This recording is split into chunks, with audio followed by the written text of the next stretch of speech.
ہر قسم کے روحانی جسمانی مسائل اور وظائف کے لیے پیر اقبال قریشی چینل کو نحمده ونصلي ونسلم على رسوله الكريم اما بعد فاعوذ بالله من الشيطان الرجيم بسم الله الرحمن الرحيم واوفوا بعهد الله اذا عاهدتم ولا تنقضوا الايمان بعد توكيدها وقد جعلتم الله عليكم كفيلا ان اللہ یعلم ما تفعلون صدق اللہ العظیم۔ اس آیت کریمہ کے اندر اللہ تبارک و تعالی نے لین دین کے متعلق ایک خاص وظیفہ اور عمل بتلایا ہے کہ جس میں آپ کو کوئی دھوکہ نہیں دے سکے گا۔ اکثر لوگ معاملات کرتے ہیں، چاہے کتنا ہی مضبوط ایگریمنٹ کیوں نہ کر لیں، اسٹامپ کیوں نہ کر لیں، بعد میں دھوکہ ان کو مل جاتا ہے۔ خرید و فروخت میں یا کسی اور معاملات میں اگر اس آیت کریمہ کو پڑھ لیا جائے، اللہ تبارک و تعالی خود ضامن ہو جاتا ہے۔ اللہ نے ضامن کا لفظ استعمال کیا ہے، اور جب اللہ کسی کا ضامن ہو جائے تو اسے کوئی دھوکہ نہیں دے سکتا۔ کوئی بھی معاملہ کریں، چاہے رشتہ کسی کے ساتھ کر رہے ہیں، کسی کو اپنے ہاں نوکر رکھ رہے ہیں، کسی کے ساتھ بزنس کر رہے ہیں، کسی کو چیز بیچ رہے ہیں، کسی سے خرید رہے ہیں، کسی کو پارٹنر بنا رہے ہیں، آپ اللہ کو ضامن بنا لیں۔ اور اللہ جب ضامن بن جاتا ہے تو پھر وہ بندہ اگر آپ کے ساتھ دھوکہ کرے گا، پھر اس کو دنیا ہی میں عبرت اور سزا مل جائے گی۔ بہت سے لوگوں کو اللہ کے فضل سے اس آیت سے فائدہ ہوا ہے۔ بہت سے لوگوں نے معاملات کیے اور اس آیت کریمہ کو استعمال کیا، پڑھا، اللہ نے ان کے ساتھ ایسی مدد کی کہ ان کے ساتھ دھوکہ کرنے والوں کو بھی روڈ پہ ہی رکھا ہے، پھر روڈ پہ ہی رکھا ہے، یعنی وہ ترقی نہیں کر سکے، نہ ان کی اولاد ترقی کر سکی، نہ وہ خود ترقی کر سکے۔ آپ بس اس آیت کو مضبوط پکڑ لیں۔ اب آیت کو آپ دیکھیے، اللہ نے پہلے جو جملہ بولا، فرمایا سب سے پہلے جو وعدہ ہے، عہد ہے، ان کے متعلق فرمایا وَأَوْفُوا، پورا کرو، بِعَهْدِ اللَّهِ، جو اللہ سے تمہارے عہد ہیں۔ اللہ سے بھی کوئی عہد انسان کرتا ہے، ایک عہد تو کلمے کا ہے نا ہمارا اللہ سے، ہم نے کلمہ پڑھا ہے، اللہ سے کوئی وعدہ کیا ہے، بلکہ زندگی اپنی مرضی کی گزارے اور کلمہ اللہ کا پڑھ لیں تو یہ تو وعدے کی خلاف ورزی ہو گئی نا۔ یہ کون سا وعدہ ہے؟ کیا ایسے ابو جہل کر لیتا تو وہ بھی جنت میں چلا جاتا؟ آج کا ہر مسلمان یہ سمجھتا ہے کلمہ خالی پڑھنے کی چیز ہے، اپنانے کی چیز نہیں ہے۔ جیسے زندگی گزارنی ہے سرکار دو عالم صلی اللہ علیہ وسلم کی سنت کے مطابق، اللہ کی منشا کے مطابق، وَأَوْفُوا، پورا کرو، بِعَهْدِ اللَّهِ، اللہ کے وعدوں کو۔ یہ حقوق اللہ ہے، یہ گویا کہ حقوق اللہ بتا دیے۔ اور پھر فرمایا اِذَا عَاهَدتُّمْ، اور جب تم آپس میں وعدے کرتے ہو وہ بھی پورے کرو۔ یہ حقوق العباد بتا دیا، یعنی حقوق اللہ بھی اس کے اندر آ گیا، حقوق العباد بھی اس کے اندر آ گیا۔ تو یہ دو چیزیں بیان فرمائی، اللہ کے وعدوں کو پورا کرو، بندوں کے وعدوں کو پورا کرو۔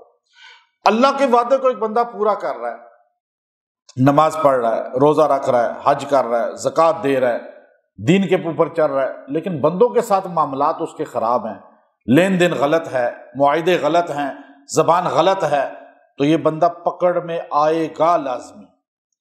اللہ کے حقوق پورے کر رہا ہے، بندوں کے پورے نہیں کر رہا، بندوں کے پورے کر رہا ہے، اللہ کے پورے نہیں کر رہا، دونوں صورتوں میں پکڑ میں آ جائے گا۔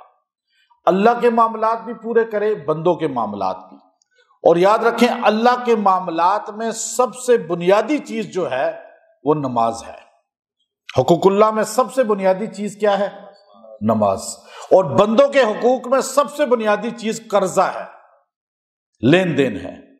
آپ نے کسی سے قرضہ نہ لیا ہو، کسی کا دینا کچھ نہ ہو، یہ دو چیزوں میں جو بندہ کلیئر ہے نا، اس دور میں آپ کو بڑی اہم بات بتا رہا ہوں، جو بندہ حقوق اللہ میں نماز اس کی پوری زندگی کی پوری ہے، اس کی کوئی ذمہ قضا نہیں ہے، قضا ہے تو پڑھ لے، قضائے عمری پڑھ لے، لیکن اپنی موت تک نمازیں پوری کر گیا، یا آج تک جس کی نمازیں پوری ہیں اور کسی نے کسی کا لین دین کوئی نہیں ہے، یعنی اس نے لینا تو ہے چلو لوگوں سے، دینا نہیں ہے، یعنی قرضہ اس کے اوپر نہیں ہے، کسی کی زمین نہیں ہے، بینک کا قرضہ نہیں ہے، حکومت کا قرضہ نہیں ہے، لوگوں کا قرضہ نہیں ہے، اور یہ بندہ قرضہ لیتا ہی نہیں ہے، لیا ہے تو واپس کر دیا ہے، کسی کا دیندار نہیں ہے، تو یہ بندہ اس دور کا ولی قطب ہے۔ میں بڑے دعوے سے کہہ رہا ہوں یہ بات۔ آج کل بڑے بڑے نمازی، متقی، پرہیزگار لین دین میں زیرو ہیں، بڑے بڑے لین دین، آپ سارے ڈسے ہوئے بیٹھے ہوں گے اور زیادہ تر دیندار بن کے ہی لوٹتے ہیں آج کل، دیندار بن کے، نمازی بن کے، ٹوپی سر پہ رکھ لیں گے، چہرے پہ داڑھی سجا لیں گے، معاملات میں بالکل زیرو ہوں گے۔ یہی حال ہے آج کل۔ اس لیے جو بندہ نماز جس کی پوری ہے اور قرضہ کسی کا نہیں دینا، تو یہ اس دور کا کون ہے؟ جنید بغدادی ہے۔ آپ کو ملے گا نہیں البتہ ایسا بندہ، آپ کو پورے شہر میں ڈھونڈے ایک دو بندے ہی ملیں گے جن کے ذمہ نماز نہ ہو، قضا کوئی پڑھ لی ہو ساری اور کسی کا دینا نہ ہو۔ اب اگلی بات، اللہ نے فرمایا ہے حقوق اللہ اور حقوق العباد، وعدہ پورا کرو۔ وعدہ جو نہیں پورا کرتا، لا ایمان لمن لا عہد لہ، وہ مومن ہی نہیں جس نے وعدہ پورا نہیں کیا۔ آپ سے کوئی بندہ کہتا ہے کہ جی یہ کام میرا کر دیں، آپ نے کل میں کر دوں گا۔ اب کل آپ نے جو کہا نا، اس میں لفظ وعدہ ہے یہ۔ اب منہ سے کہنا ضروری نہیں ہوتا کہ میں وعدہ کرتا ہوں، میں ہاتھ ملاؤ، نہیں، یہ باتیں نہیں ہیں۔ اسلام میں منہ سے نکل گیا وعدہ ہو گیا۔ اب یہاں لوگ کیا گولیاں دیتے ہیں، او جی میں نے وعدہ تو نہیں کیا تھا، میں نے تو کہا تھا کل کر دوں گا، میں دے دوں گا کل۔ نہیں، زبان سے نکل گیا تو کیا ہو گیا؟ وعدہ ہو گیا۔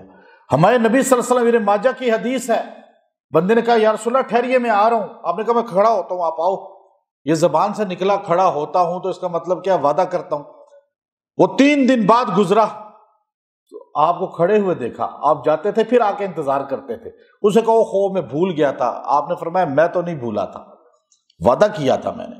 آپ نے فرمایا وہ مومن نہیں جو وعدہ پورا نہ کرے، پھر آپ نے فرمایا وہ منافق ہے جو وعدہ پورا نہیں کرتا۔ اذا وعد اخلف، ہمیشہ وعدہ کر کے خلاف کرے گا، وہ منافق ہے۔ جو بار بار ایسے کرے نا، اس پہ سٹیمپ لگ جاتی ہے، پکا منافق ہے، یہ دوزخ میں نیچے ہوگا، سب سے نیچے درجے میں۔ ان المنافقین فی الدرک الاسفل من النار، قرآن کہہ رہا ہے نا، اور بخاری شریف کی حدیث کہہ رہی ہے اذا وعد اخلف، جب وعدہ کرتا ہے خلاف کرتا ہے۔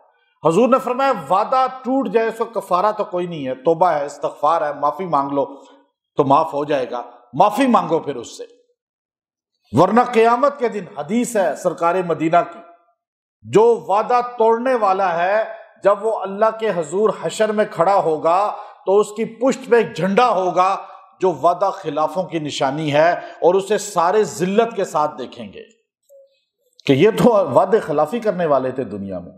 یہاں دھوکہ اللہ کو دے لیں گے، بندوں کو دے لیں گے، لیکن وہاں نہیں دے سکتے۔ ایک بات یہاں پر پتہ چلی کہ کسی کا قرضہ دینا ہے تو دے دیں، کسی کا لین دین ہے تو یہیں ادا کر لیں، کل کو ٹائم نہیں ملے گا۔ وَلَا تَنْقُضُوا الْأَيْمَانَ وَلَا تَنْقُضُوا الْأَيْمَانَ، اور ایمان یمین سے ہے، یعنی قسم کو مت توڑو، بعد توکیدہا، جب تم انہیں مضبوط کھا لیتے ہو۔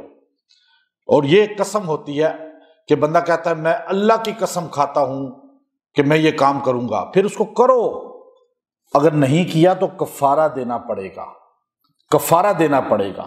10 مسکینوں کو کھانا کھلاؤ، یا لباس دو، یا ایک غلام آزاد کرو۔ اب یہ 10 مسکینوں کو کھانا کھلائے گا، قسم کا کفارہ ہے، لیکن فرمایا قسموں کو بھی پورا کرو جو اللہ کے ساتھ تم قسمیں کھاتے ہو۔ آپ صلی اللہ علیہ وسلم نے فرمایا کہ میں قسم کھاؤں کسی کام پر، لیکن پھر وہ کام مجھے بعد میں پتہ چلے کہ اگلا کام زیادہ بہتر ہے، اس کو چھوڑنا، یعنی اس کام کو تو میں چھوڑ کے کفارہ دے دوں گا تاکہ اس میں خیر ہو۔ ہاں اگر آپ کو ایسے ہوتا ہے، ایک بندہ قسم کھاتا ہے کہ میں اپنی بیوی سے بات ہی نہیں کروں گا، میں قسم کھاتا ہوں اللہ کی، تو پھر یہ تو غیر شرعی بات ہے۔ کہ جی میں تمہارے سے کبھی بات نہیں کروں گا، میں قسم کھاتا ہوں، نہیں، یہ تو غیر شرعی بات ہے۔ آپ کفارہ دیں اور باتیں کریں، اس طرح کے معاملات میں یاد رکھیں، کفارہ دیں اور باتیں کریں معاملات۔ تو قسموں کو مت توڑو، پورا کرو جو قسمیں تم کھاتے ہو، ان کی ویلیو ہے اللہ کے نزدیک۔ آگے فرمایا وَقَدْ جَعَلْتُمُ اللَّهُ عَلَيْكُمْ كَفِيلًا، اور یقیناً تم نے بنا لیا ہے اللہ کو، علیکم، تم نے بنا لیا ہے اس پر اللہ کو کفیلا، ضامن اپنا، یعنی کوئی نہیں ضامن تمہارا۔ آج ہمارا ایک بڑا دیکھیں نا، ہمارے ملک کا کیا نام لوں اس کا میں، وہ کہتا ہے جی قسم وعدہ کوئی قرآن کی آیت تو نہیں ہے، زبان انسان کی۔ اب وہ تو سمجھتے ہیں کہ قرآن سر پہ رکھ کے کوئی قسم کھائیں تو قسم ہوتی ہے۔ اللہ نے کہا جب تم وعدہ کرتے ہو، قسم کھاتے ہو، اللہ کو کفیل بناتے ہو، ضامن، وہ دیکھ رہا ہے تمہیں، سامنے تمہارے موجود ہے۔ ان اللہ یعلم ما تفعلون، وہ جانتا ہے ما تفعلون، جو تم کرتے ہو، تم اندر کیا ہو وہ جانتا ہے، تمہارے دل میں فائدہ سوچ رہے ہو، کیا سوچ رہے ہو، ہر چیز وہ جانتا ہے۔ اب یہاں یہ آیت کریمہ جو ہے آپ دیکھیے 91 ہے سورہ نحل کی۔ اگر آپ کسی سے معاملات کرتے ہیں، لین دین کرتے ہیں، خرید و فروخت کرتے ہیں، بزنس کرتے ہیں، کوئی شادی رشتہ کی بات کرتے ہیں، پارٹنر کسی کو بناتے ہیں، تو آپ اس سے پہلے جو ہے ان سے میٹنگ کرنے سے پہلے، بات کرنے سے پہلے اس کو 100 بار پڑھ لیں۔ وہ آیت 91 ہے، اس کا خالی اتنا حصہ پڑھنا ہے، وَقَدْ جَعَلْتُمُ اللَّهُ عَلَيْكُمْ وَكِيلًا، وَقَدْ جَعَلْتُمُ اللَّهُ علیکم وکیلا، اور یقیناً تم نے بنا لیا ہے اللہ کو اپنا ضامن۔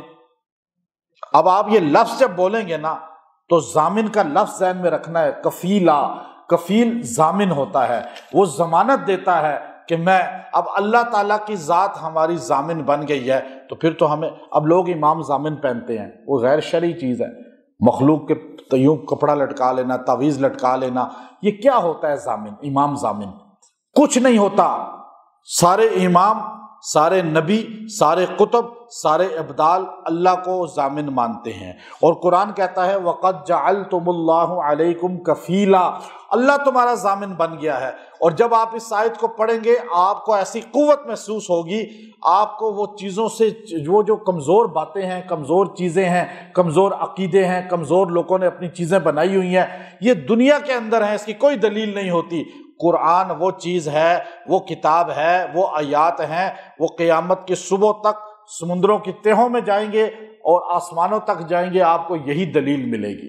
تو اس لیے اللہ ضامن ہو جاتا ہے اور آپ کو قوت محسوس ہوگی، وہ بندہ آپ کو دھوکہ نہیں دے سکے گا۔ آپ 100 بار پڑھ کے اس سے میٹنگ کرنے جائیں، کسی رشتے کے لیے جانا ہے، وہاں بزنس پارٹنر، آپ نے کوئی خرید و فروخت، 100 بار پڑھیں اور پڑھتے ہوئے جائیں، وہ بندہ دھوکے باز ہوگا تو آپ کے سامنے کھل جائے گا۔ اگر وہ ریئل میں صحیح ہے تو پھر آپ کی میٹنگ ایسی بہترین ہوگی، اللہ اس میں برکت دے گا، وہ آپ کو دھوکہ نہیں دے سکے گا۔ لیکن اسٹامپ لکھنا سب کچھ اوکے کریں، لکھت کے بغیر اگر کسی سے معاملات کیے تو پھر بعد میں دھوکہ کھایا تو رو کے بھی دعا کریں گے، حدیث میں آتا ہے قبول نہیں ہوگی۔ تو اس لیے اب آپ اس کو 100 بار پڑھ کے چلے جائیں اور پڑھتے جائیں۔ اور اگر پھر آپ کو ایسے کچھ معاملات ہوں جس میں آپ الجھ چکے ہیں، جس میں پھنس چکے ہیں، تو آپ اس کو 7 دن تک اس طرح 100 بار روز پڑھیں، دعا کریں، اللہ تبارک و تعالیٰ جو ہے آپ کی معاونت فرمائے گا اور آپ کا ضامن بن جائے گا۔ اور جو آپ کو دھوکہ دے رہا ہے، نقصان دے رہا ہے، آپ کی چیز دبا چکا ہے اور آپ کو اذیت دے رہا ہے، اللہ تعالیٰ اس کو خود گرفتار کرے گا پکڑ میں، اور آپ کو وہاں سے سرخرو کر کے اس سے چھٹکارا عطا فرمائے گا۔ یہ آیت کریمہ کا حصہ اپنا وظیفہ بنا لیں، اور انشاءاللہ اس سے آپ کو اللہ کی مدد نظر آئے گی۔ اور یہ آیت کریمہ قرآن پاک کی آیات میں ایک منفرد آیت ہے جس میں اللہ تعالیٰ ایسے انداز میں ذکر کر رہے ہیں، اور معاملات کے انداز میں، یہ معاملات کی آیت ہے اور معاملات کو بیان کر کے اللہ ضمانت کا لفظ بول رہے ہیں۔ تو آج ہمیں اس کی تاثیر کا تب پتہ چلے گا جب ہم معاملات میں اس کو پڑھ کے دیکھیں گے۔ اور اللہ کے فضل سے بہت سے لوگوں کا اس دور میں بھی، میں جو قرآنی آیات بتاتا ہوں، اور ایسے شاید دنیا میں کہیں نہیں ہوگا درس قرآن جو ترتیب سے ایسے ہو اور وظیفے کی شکل میں ہو، آج تک دنیا میں آپ نے نہ سنا ہوگا نہ دیکھا ہوگا۔ ہر آیت کا شان نزول کو، ترجمے کو اور تفاسیر ساری الحمدللہ بڑی بڑی کو سامنے رکھ کر پھر میں وہ وظیفہ اس سے نکالتے ہیں، اور لوگوں کو اس 14ویں صدی کے اندر جو لوگ کہتے ہیں کہ قرآن سے کہاں فائدے ہوتے ہیں، کہاں یہ مشکلیں حل ہوتی ہیں، یہ تو برکت کی کتاب ہے۔ آج اس 14ویں صدی کے اندر اللہ کا فضل ہے کہ آج مسلمان تو مسلمان، ہندو اور سکھ بھی مان رہے ہیں۔ اب یہ کتنا بڑا ہندو تھا، وہ مجھے کہنے لگا کہ مجھے آج یقین ہو گیا کہ مسلمانوں کی قرآن جو کتاب ہے یہ آج بھی مشکلات حل کرتی ہے، میں نے آپ کے وظیفے پڑھ کے الحمدللہ اپنی مشکلیں حل کرائی ہیں۔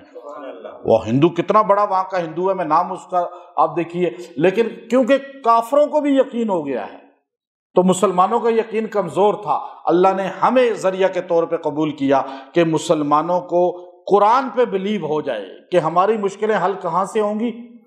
قرآن سے۔ جب آپ کا یقین ہو جائے گا پھر آپ مردوں کے لیے خالی نہیں پڑھیں گے بلکہ زندوں کے لیے بھی پڑھیں گے اور اپنی زندگی کے لیے بھی پڑھیں گے۔ ہم تو خالی مردوں کے لیے پڑھتے آئے ہیں چونکہ ہمیں بتایا یہی گیا کہ مغفرت ہو جائے گی، یہ ہو جائے گا۔ زندہ کے لیے کیسے پڑھیں آج تک ہم نے بہت کم سنا تھا، تو بس وہ 3-4 چیزیں سنی ہوئی تھی، سورہ فاتحہ پڑھ لو، قل ہو اللہ پڑھ لو، تو بس اس کے علاوہ وہ بھی ہم نے مردوں کے لیے سنا ہوا تھا۔ زندوں کے لیے جب آپ بتائیں گے نا پھر یہ لوگ سارے آج کتنی بڑی تعداد، میں حیران ہو گیا۔ کوٹلی ستیاں کا ایک مزدور میرے پاس آیا یہاں، تو مجھے کہنے لگا میں مزدوری کرتا ہوں، میں قرآن نہیں پڑھا ہوا، لیکن آپ کے بیان سن سن کے مجھے کافی قرآن پاک یاد ہو گیا ہے۔ کہتا ہے چھوٹے چھوٹے لفظ ہوتے ہیں میں یاد کر لیتا ہوں۔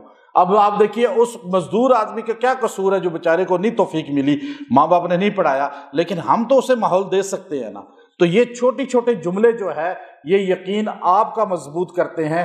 آپ کا یقین جب قرآن پہ مضبوط ہوگا تو یقین کر لیں اگر موت آ گئی تو جنت میں لازمی جائیں گے، چونکہ قرآن پہ بلیو ہو گیا نا مضبوط۔ ورنہ کمزور ہے مسلمانوں کا ایمان جی، قرآن سے نہیں کچھ ہوتا، اس سے ہوتا ہے، ڈالر سے ہوتا ہے۔ اللہ ہمیں عمل کی توفیق دے۔ وآخر دعوانا ان الحمد للہ رب العالمین۔